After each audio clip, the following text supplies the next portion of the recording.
are you? It's your girl Shantae Holiday here. Today I am really excited because we're going to be talking about 10 things that you should know before hiring your VA. For the people who don't know, I said that's for virtual assistant. And I've been basically hiring and training many VAs over the past 2 years now, and I absolutely love it. But certain things did come to mind, and for some reason, this was on my heart. Yesterday, I shared a freebie in the group and stuff there that was in regards to outsourcing. So I guess maybe that's why it was on my mind. But yeah, no, let's just get right into it. So, the first thing is going to be kind and be patient, but don't be a doormat, right? So, I'm naturally like really nurturing and stuff there. I want to be extra patient and loving and hey, how you doing? And all this stuff when it comes to like hiring someone new and taking them under my wing and all this stuff, right? There's a good thing and there's a bad thing with that. The good thing is that, you're willing to put all this time, energy, and effort into another person. The bad thing is that not everyone has the same heart as you, and it's really easy to be taken advantage of if you don't set clear expectations from the jump, right? So what I mean by don't be a doormat is exactly this. If I record my screen showing my new employee how to do a task that I need them to do, and it takes me 5 minutes, and then I have them share their screen and show me that they know what I just taught them, right? So they do it a few times and stuff there, and it's perfect. Now I then leave them alone to complete the task, and now all of a sudden it takes them 5 hours to do something that should have been completed in 45 minutes. Huge red flag, right? So that's what I mean by that. And if that happens, you have one of two options. One, immediately start the replacement process, or two, say, okay, you know what?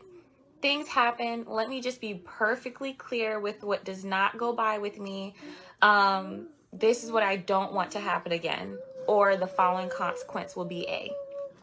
All right. So yeah. But I guess that was like one, and this is like 1A, because I was just writing all over the place, you guys. I didn't want to like lose my train of thought. If you watch my other videos, then I'm a talker. So yeah, but let's go to the next one. This kind of segment's right on the last one I was just talking about, you guys. Just be clear with your expectations from the start. So after I hire somebody, I usually have a Zoom call. All of my Zoom calls are recorded just like naturally. And I'm like, hey, how you doing? How's life? What's your favorite food? Just all the fun stuff, right? Like where you can be fun and honest and all this stuff, right? And so then after the niceties, I basically am very forward, and I'm like, the only way I terminate someone within my company is I just let them know if you milk the clock, which means if you are not working but expecting to be getting paid, that part, right? Kind of thing there. If you're not taking my deadline seriously, things of that nature. If you're like, just kind of like rude there.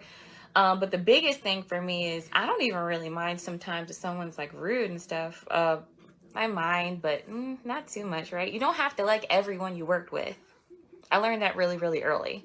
But if you just let them know like, hey, the only way to be terminated is to waste my time and money, then there's no secrets, right? You just let them know from the get-go. The next thing is to get comfortable with saying no. It's a sentence. It's okay. It's your right. I had to learn how to get comfortable with saying this. It's not the easiest thing to do, right? So, for example, I recently had a new hire, and she asked me like, hey, is it okay if I log my time in manually and I don't let Upwork track my time? No, it's not okay. It's okay. It's all right to say no. Like, her feelings weren't hurt. I didn't feel bad. I'm not comfortable with it. I like the way that Upwork.com tracks the people that are working while they're working, right? Now, I know it's just a website, so it can only do but so much tracking. It doesn't know my personal deadlines. So that's why I take the time to actually show someone how I want something done if they've never done it before. That way we all understand the duration of the time that it needs to be completed, right? So there's that. But the next thing is going to be, it's okay to have someone work with you live on Zoom until like they've established trust with you. If you're hiring someone brand new from your company, you do not have to, you don't have to take their word that they're like the best person in the world, the fastest working person in the world, and risk wasting your hard-earned money, even if it's just for $3 an hour. If you have like 6 different VAs working for you, then it's not $3 an hour for you. It's $18 an hour. So take your money seriously, right? And also, I don't look at it from the USD dollar standpoint. I always look at the conversion. Like, what am I paying overseas for that hour? Not what I'm paying here. Because if I look at it that way, then most of the time I'm paying 150, whatever that currency is, per hour. So I need them to work as if it's that and not like $3 here. You know what I'm saying? So, yeah. But it's okay to have that person work live with you.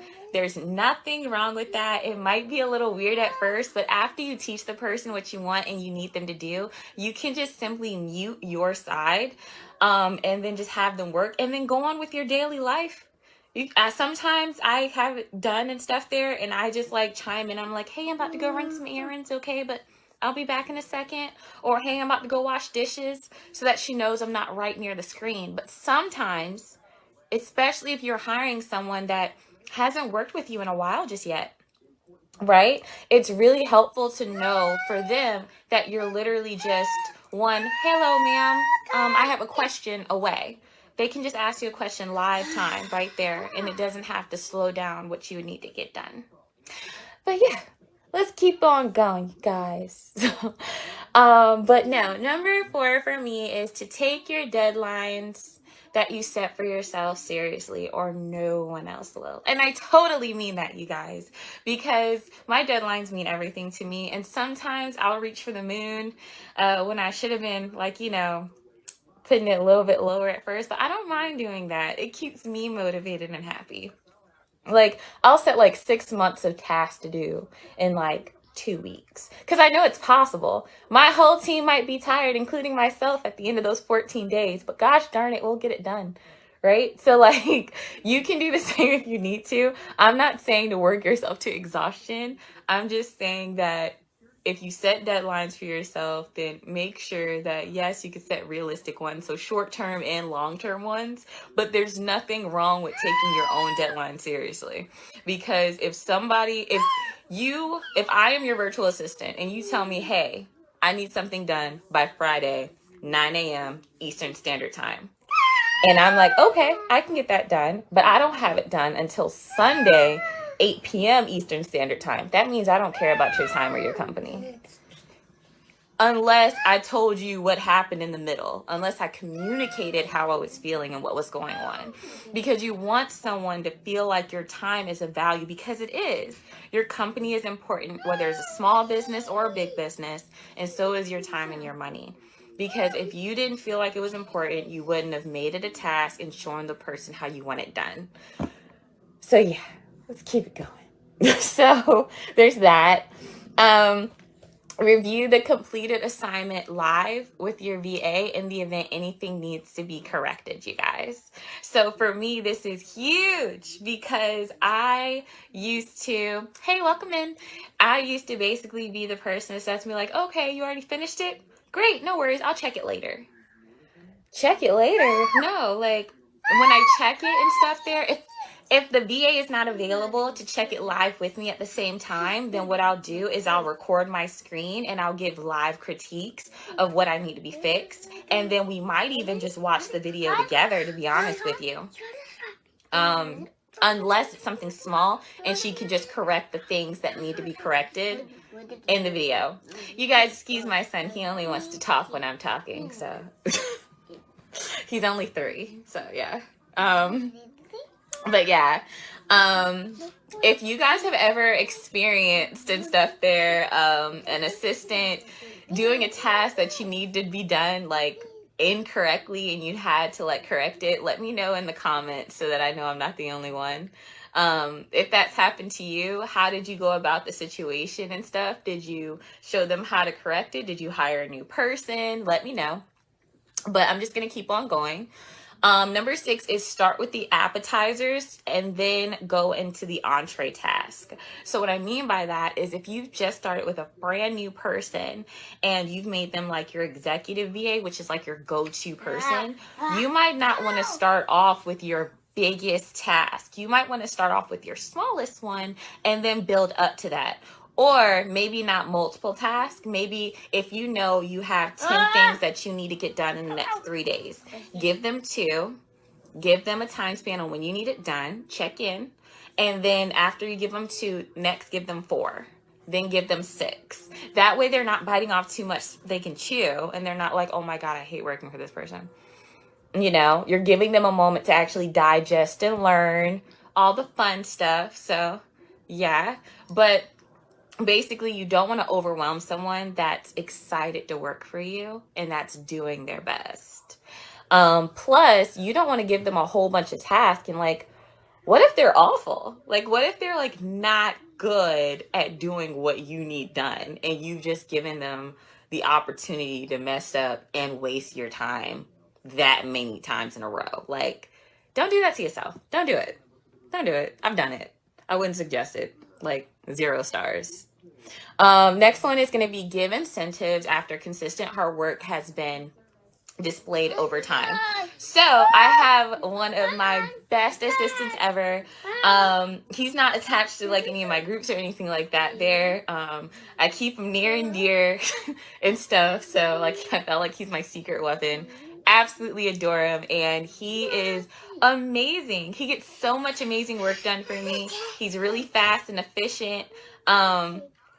Like never, like he's always on point, and there's only been like 1 or 2 other people who's ever been that good for me. And so like if I ask him to do something, it's done within an hour.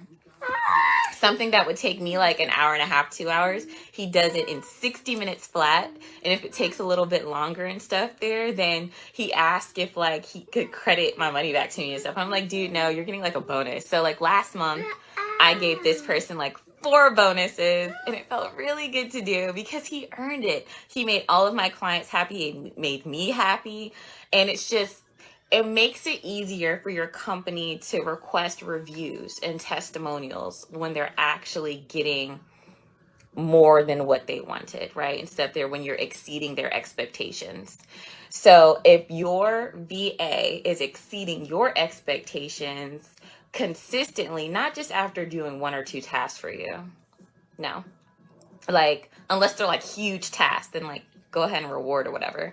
But I'm saying that if you see that someone's doing an amazing job for you, then you might as well say like, hey, I value your good work. Here's an extra $20 for you. You earned it, for you and your family or whatever. You never know what another person is going through. And just because they're in a different area, they're still human. That's why I started this off by saying be kind and be patient, but don't be a doormat kind of thing. So that extra $20 could go a long way for them.